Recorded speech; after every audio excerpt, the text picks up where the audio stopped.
Hello everyone, और मैं हूँ Dharavi and today we are going to discuss one of the important section of IPC, that is section 34. And if we say why it is an important section, so yeah, it is an important section because of the reason that the section is mostly questioned in judicial exams basically. So yeah, that is why it is one of the important section also and a bit confusing too. So let's take up.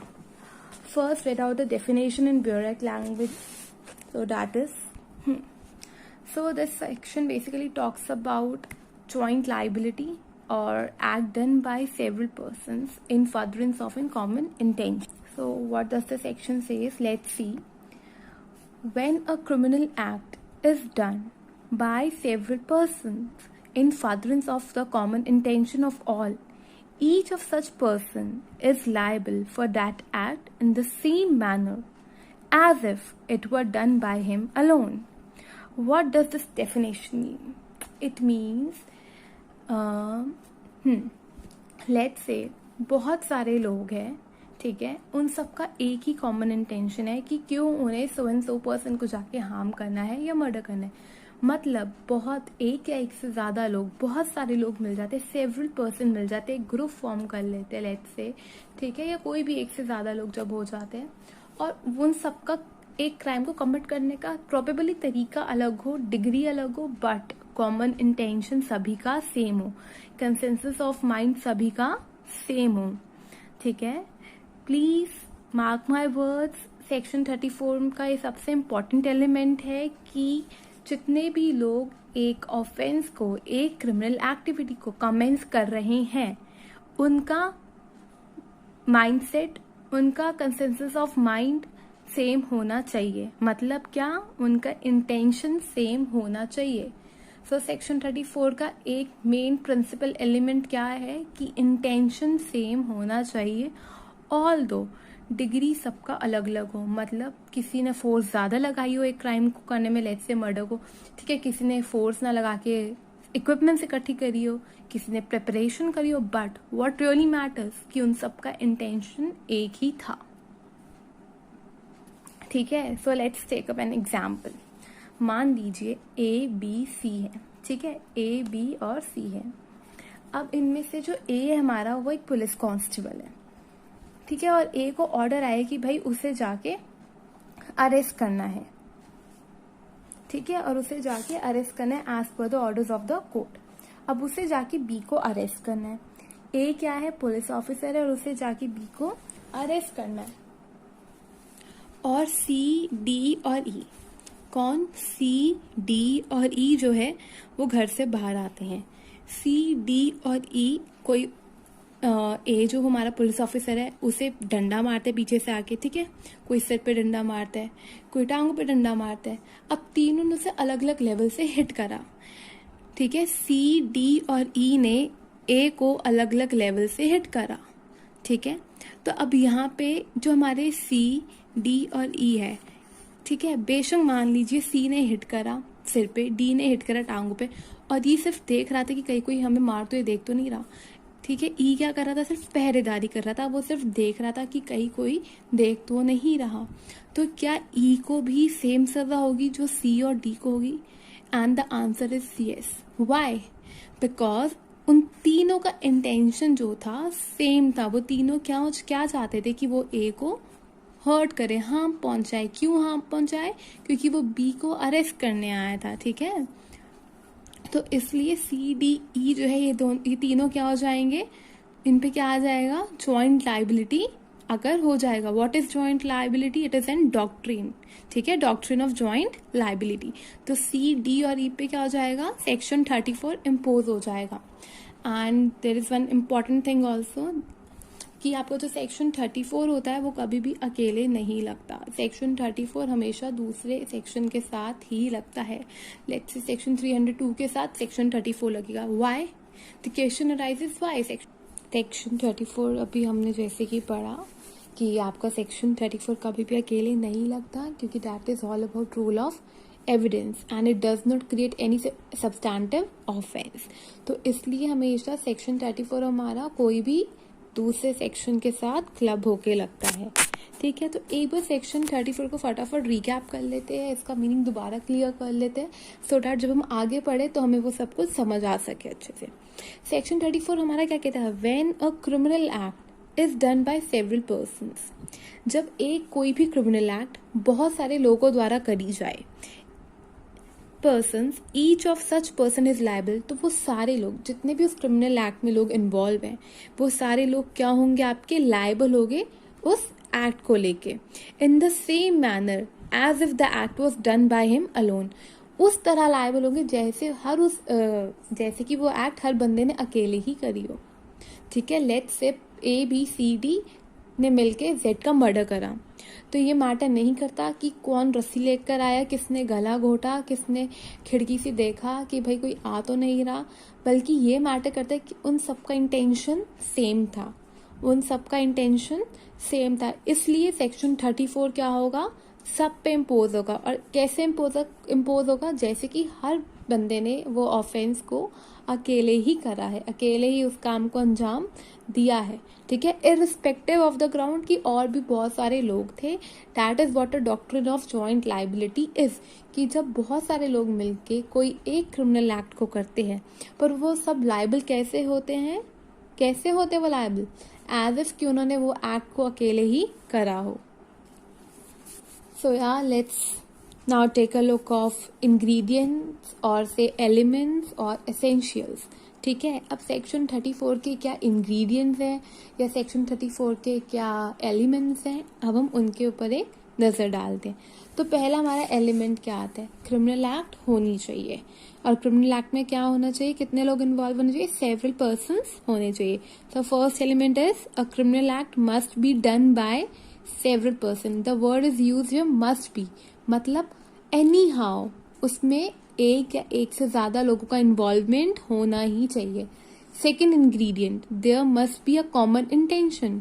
वो सभी लोग मिलके जो एक crime को commit कर रहे, criminal crime को कमिट कर रहे हैं, उन सबका जो इंटेंशन होना चाहिए, माइंडसेट होना चाहिए, वो सेम ही होना चाहिए। ठीक है, next ingredient, there must be participation. There must be participation of all in the commission of the offense in furtherance of that common intention. इसका मतलब क्या है? जितने भी हमारे सेवरल पीपल है, जितने भी एक से ज़्यादा लोग हमारे इन्वॉल्व है उस क्रिमिनल एक्ट को परफॉर्म करने में, उन सबका एक्टिवली पार्टिसिपेशन होना चाहिए। क्या होना चाहिए? उन सबका एक्टिवली पार्टिसिपेशन होना चाहिए with that common intention. Got it? So let's take a first ingredient. पहला इंग्रेडिएंट क्या कह रहा है? Criminal act must be done by several person. ठीक है, here the word must denotes to what? Anyhow. Section 34 वही लगेगा जहां पे एक या एक से ज्यादा लोगों का इन्वॉल्वमेंट होगा, या ठीक है, और लेट्स से कोई ऐसा ऑफेंस है जहां पे सिर्फ एक ही बंदे ने उसे कमिट करा, तो वहां पे सेक्शन 34 अप्लाई नहीं होगा। सेक्शन 34 कहाँ अप्लाई होगा? जहां एक या एक से ज्यादा लोगों ने मिलके उस ऑफेंस को कमिट करा है। अगला पॉइंट क्या आता है इसी इंग्रेडिएंट का? अगला पॉइंट ये आता है कि हर बंदे का पार्टिसिपेशन होना चाहिए कोई ना कोई तरीके से। ठीक है, there should be participation in some way और इन द अदर वे। ठीक है, ये मैटर नहीं करता कि कौन क्या कर रहा है, पर हाँ उनका एक्टिवली पार्टिसिपेशन हर बंदे का होना चाहिए जो भी उस ग्रुप में शामिल है। ठीक है, so next ingredient is common intention, कि जितने भी लोग मिलकर उस क्रिमिनल एक्ट को करने जा रहे हैं उनका जो इंटेंशन हो वो कॉमन इंटेंशन होना चाहिए। तो सवाल ये उठता है कि भाई कॉमन इंटेंशन होता क्या है? कॉमन इंटेंशन ये होता है कि जब हम 4 लोग मिलके एक ऑफेंस करने जा रहे हैं, क्रिमिनल एक्ट करने जा रहे हैं, तो हम सबकी इंटेंशन, मतलब हम सबका जो कंसर्न होना चाहिए वो एक ही होना चाहिए। अब यहाँ पे बात आती है, हमें कैसे पता चलेगा कि ये कॉमन इंटेंशन है या नहीं? जब जब हमारी कॉमन इंटेंशन मौजूद होगी।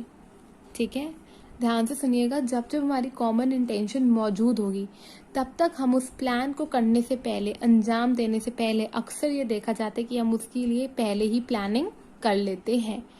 प्रायर प्लानिंग हो जाती है, प्रायर मतलब पहले ही प्लानिंग हो जाती है। ठीक है, आप ये कह सकते हो कि भाई प्रायर प्लानिंग हो जाती है, या फिर आप ये कह सकते हो प्रायर मीटिंग ऑफ माइंड हो जाता है, प्रायर कॉन्सर्ट हो जाता है। इन सब का मुद्दा क्या है, मतलब क्या है कहने का, कि हम लोग पहले ही उस काम को कैसे करना है, क्या क्या सीक्वेंस रहेगा, हम पहले ही सब प्लान कर लेते हैं आपस में मिलके। सो ये हमारा कॉमन इंटेंशन कहलाता है। और मान लीजिए कि भाई जो हमारी कॉमन इंटेंशन है वो नहीं है, हमने क्रिमिनल एक्ट करा या हमने जो भी क्रिमिनल ऑफेंस को कमिट करा, उसमें मान लीजिए कि जो 3-4 लोग इन्वॉल्व थे, ABCD जो इन्वॉल्व थे फॉर इंस्टेंस, उनका क्या था, उनका एक कॉमन इंटेंशन नहीं था। तो इस केस में क्या होगा, जब आपका कॉमन इंटेंशन मौजूद नहीं होगा, जो कि हमने अभी पढ़ा कि ये एक अपने आप में बहुत ही इम्पॉर्टेंट और नेसेसरी एलिमेंट है सेक्शन 34 का, और अगर ये एब्सेंट होते हैं, कॉमन इंटेंशन अगर एब्सेंट होती है, तो क्या होगा, उस केस में हर बंदे का, जितने भी मेंबर है जिन्होंने मिलकर उस काम को अंजाम दिया, उन सबकी जो क्रिमिनल लायबिलिटी होगी वो उनकी डिग्री के हिसाब से डिफर कर देगी। मतलब किसने क्या एक्शन करा उसके हिसाब से वो डिसाइड करा जाएगा। ठीक है, फिर से सुनिए, अगर आपका कॉमन इंटेंशन एब्सेंट होगा, ये मेन एलिमेंट अगर आपका कोई भी ऑफेंस में एब्सेंट होगा, कॉमन इंटेंशन नहीं होगा, तो उस केस में जो भी क्रिमिनल लायबिलिटी होगी मेंबर्स की, जो भी क्रिमिनल लायबिलिटी होगी मेंबर्स की, वो आपस में डिफर कर जाएगी। किस बेस पे डिफर करेगी, किस ग्राउंड पे डिफर करेगी, वो आपकी डिफर करेगी कि उनका क्या डिग्री था, ठीक है, हर इंडिविजुअल का कितना पार्टिसिपेशन था। फाइन, ठीक है। एक एग्जाम्पल ले लेते हैं, एग्जाम्पल के थ्रू समझने की कोशिश करते हैं कि जब कॉमन इंटेंशन नहीं होगा तो उस केस में किस बेसिस पे एनालिसिस होगा। ठीक है, फॉर एग्जाम्पल एक्स वाई और जेड है, एक्स वाई और जेड है, वो ए को हार्म करना चाहते हैं। ठीक है, एक्स वाई जेड मिलके क्या करना चाहते हैं, ए को हार्म करना चाहते हैं, ये असॉल्ट करना चाहते हैं, इनकी इंटेंशन है कि उन्हें ए को असॉल्ट करना। ठीक है, तो एक्स वाई जेड ने क्या सोचा कि वो ए को असॉल्ट करेंगे intentionally. Fine, I hope everyone knows कि असॉल्ट का क्या मतलब होता है। ठीक है, असॉल्ट मतलब जब हम किसी को फिजिकली हार्म करना चाहते हैं, फिजिकली अटैक करते हैं हम उस पर, दैट व्हाट असॉल्ट मीन्स। ठीक है, इन सिंपल लैंग्वेज बेसिकली। सो हाँ, हियर द एग्जाम्पल इज, अब एक्स ने क्या करा, एक्स ने जाके ए के सिर पे डंडा मार दिया। ठीक है, एक्स ने ए के सिर पे डंडा मार दिया, एंड वाई की बहुत ही पुरानी दुश्मनी थी, वाई की ए से बहुत ही पुरानी दुश्मनी थी। तो वाई ने क्या करा, ए के पेट में जाके चाकू मार दिया। वाई ने ए के पेट में जाके चाकू मार दिया, जिससे क्या हुआ, ए की डेथ हो गई। एक्स ने क्या करा था, एक्स ने ए के सिर पे डंडा मारा था, जबकि वाई की बहुत ही पुरानी दुश्मनी थी, उनके कुछ पुराने ग्रजेस थे जिसके चलते वाई ने ए के पेट पे चाकू मार दिया। तो अब यहाँ पे क्या सवाल उठता है, दोनों के इंटेंशंस अलग थे, दोनों के इंटेंशंस अलग थे। एक्स को तो सिर्फ ये था कि भाई हाँ कुछ बात हो गई थी, तो हाँ मुझे तो सबक सिखाना है। ठीक है, रिवेंज था थोड़ा बहुत, हम कह देते ना, जैसे एट टाइम्स हमारे इंस्टीट्यूशंस में, कॉलेज में, स्कूल में हम कहते थे इससे मुझे ऐसे करे, इससे तो मैं देख लूंगा, इससे तो मैं सबक सिखाऊं। तो दैट वाज एन इंटेंशन। ठीक है, दैट एक्स पोजेस्ड। बट ए का क्या था, बट वाई का क्या इंटेंशन था, वाई का एक पुराना ही दुश्मनी चलता आ रहा था, जिसके चलते वाई ने फायदा उठाया सिचुएशन का और ए के पेट में चाकू मार दिया, जिससे ए की इंस्टेंट डेथ हो गई। तो अब यहाँ पे क्या क्रिमिनल लायबिलिटी होगी, क्योंकि भाई कॉमन इंटेंशन सेम नहीं था। तो एक्स और जो जेड थे, एक्स और जेड को सिंपल हर्ट का पनिशमेंट मिलेगा under section 323 of Indian penal code. Simple hurt का पनिशमेंट मिलेगा किसे, वाई और जेड को। वो किसके लिए लायबल होंगे, वाई और जेड, सिंपल पनिशमेंट के लिए, सिंपल हर्ट के लिए। ठीक है, और आपका एक्स किस चीज के लिए लायबल होगा, मर्डर के लिए। 302 ऑफ इंडियन पीनल कोड के लिए हमारा एक्स वाई क्या होगा, लायबल होगा।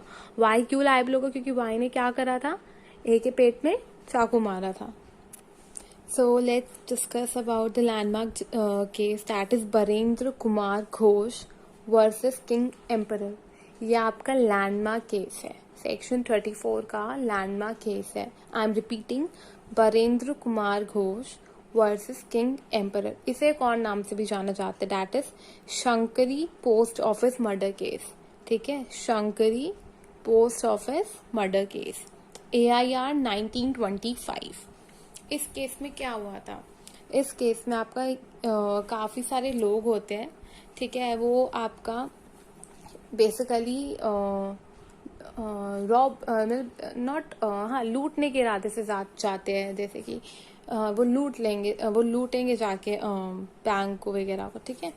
सो वो वहाँ जाते हैं और जाके जब हमारे सब पोस्ट मास्टर जो होते हैं पैसे काउंट कर रहे होते हैं, सब पोस्ट मास्टर, और एकदम से जितने भी एक्यूज होते हैं वो जाते हैं और टेबल पे एकदम से स्टैप करके डिमांड करते हैं पैसों की, ठीक है।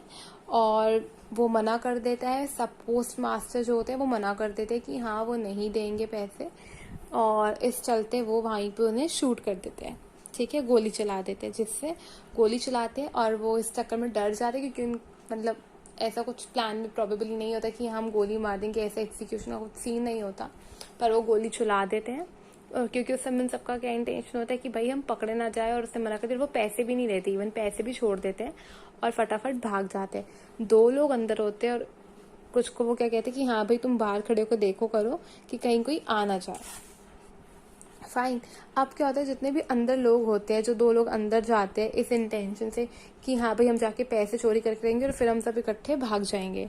अब वो लोग अंदर, तो सिचुएशन ही चेंज हो जाती है। अब अंदर जाते हैं, सब पोस्ट मास्टर जी मना कर देते हैं कि मैं तो पैसे दूंगा नहीं, और एकदम हीटअप आर्ग्यूमेंट्स में क्या हो जाता है, उन पर गोली चला दी जाती है। अब वो जो दोनों एक्यूज होते हैं अंदर, वो तो भाग जाते हैं। फाइन। अब किसका मर्डर हो गया? सब पोस्ट मास्टर का।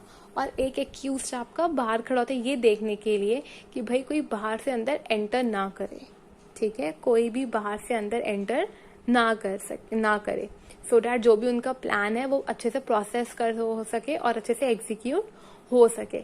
अब वो दोनों अंदर जो एक्यूज थे वो भाग जाते हैं और बाहर बेचारा जो एक्यूज था वो खड़ा रह जाता है। अब पुलिस के हाथ पे चढ़ जाते, कौन? जो आपको बाहर खड़ा होता है बंदा, एक्यूज जो बाहर होता है। अब क्वेश्चन ये उठते कि वो दोनों एक्यूज तो भागे, अब जो बाहर वाला एक्यूज है क्या वो लायबल है या नहीं? क्योंकि वो लायबल है, वो प्रोबेबली लायबल है, ऑब्वियसली वो लायबल है, ठीक है, क्योंकि उसने भी एक गलत काम में साथ दिया बराबर का, उन लोगों को हेल्प करा। पर वो कहता है ना मैंने मर्डर करा, ना मैं पैसे चोरी करने गया, मैं तो सिर्फ बाहर खड़ा था और बेसिकली उन्हें गार्ड कर रहा था कि कोई भी बंदा अंदर एंट्री ना ले और प्लान एग्जीक्यूट हो जाए। पर मैंने ना किसी को हार्म करा, ना मेरे पास पैसे, आप चाहो तो मुझे चेक कर लो। बट ये सारी चीजें यहाँ पे क्या हो जाती है, कोर्ट उन्हें नहीं मानता, उन सबको इररेलेवेंट कर देता है। क्यों? क्योंकि उसका भी इंटेंशन सेम था। बेशक उसने गोली नहीं चलाई, बेशक उसके पास कोई पैसा नहीं था, बेशक उसने किसी को हार्म नहीं करा, वो बाहर खड़ा था, बट द क्वेश्चन इज उसका भी इंटेंशन सेम था, उन सबका कंसेंसस ऑफ माइंड सेम था, माइंडसेट सभी का सेम था, इसलिए सेक्शन 34 प्लस 302 वहाँ पे इम्पोज हो गया, ठीक है, ठीक है। अब आप लोग कह सकते कि भाई उसने तो मर्डर नहीं करा, देन व्हाई इज लायबल? हमने डेफिनेशन में पढ़ा था कि इस सेक्शन में हर बंदे को हम ऐसे ही लायबल करेंगे जैसे कि वो ऑफेंस उस बंदे ने अकेले करा हो, ठीक है। सो इसलिए as per doctrine of joint liability उस पे सेक्शन 34 विथ सेक्शन 302 और वो मर्डर के लिए लायबल हो गया, उसके चार्जेस उस पे इम्पोज कर दिए गए। सो यहाँ से हमें पता चलता है कि भाई कॉमन इंटेंशन क्या होता है, ठीक है। कॉमन इंटेंशन का क्या मतलब होता है, फिर से एक बार फटाफट क्विक रिव्यू कर लेते हैं। कोई भी चीज़ जहाँ पे हम सबके कंसर्न एक जैसे होता है, दूसरा जब हम उस चीज़ के लिए ऑलरेडी प्लान कर चुके थे, पहले से सब कुछ अरेंज होता है, सब कुछ प्लान्ड होता है, प्री अरेंज सब कुछ रहता है, सेट रहता है मामला, ये सब हमारा कॉमन इंटेंशन में आ जाता है, ठीक है। और बहुत बार ये भी देखा गया है कि कॉमन इंटेंशन हमारा ऑन द स्पॉट भी डेवलप हो सकता है, कॉमन इंटेंशन हमारा ऑन द स्पॉट भी डेवलप हो सकता है लोगों भी, ठीक है। तो वो किस केस में है, ये भी आपका एक लैंडमार्क जजमेंट है और लैंडमार्क केस है, so please just note down.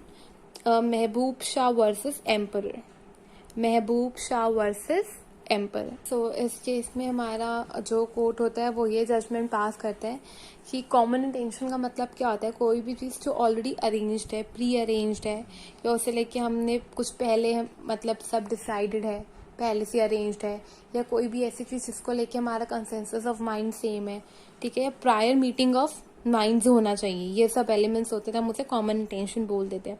पर इस केस में आपको कोई भी इंडिकेशन नहीं था कि यहाँ पे हमारा ऑलरेडी हमारा कोई प्री अरेंज प्लान था, या हमारा माइंडसेट सेम था, या हमारा प्रायर मीटिंग ऑफ माइंड था, ऐसा कुछ भी नहीं था।